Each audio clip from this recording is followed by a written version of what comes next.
Okay, so I sent you the link of the Screencast-O-Matic, and what you're going to do is there's 3 choices that are on the left side, and it says screen,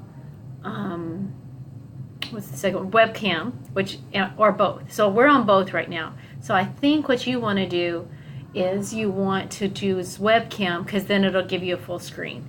And I haven't done that because I can't go back after I've done this. So you'll have already clicked on the link, log in, Google Authenticate if you haven't already, and start recorder. What I really like about this is if you make a mistake, you just push pause and you're just like trash it.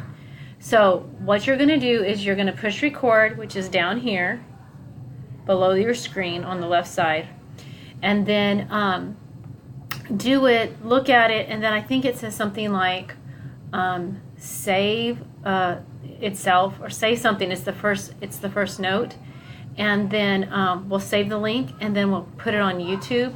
I don't know if you have a channel or not. If not, I have one, or we can create one for you.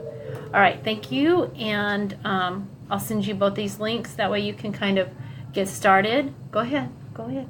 Sorry, I had a student, and then I'll work with you on it tomorrow. Thanks.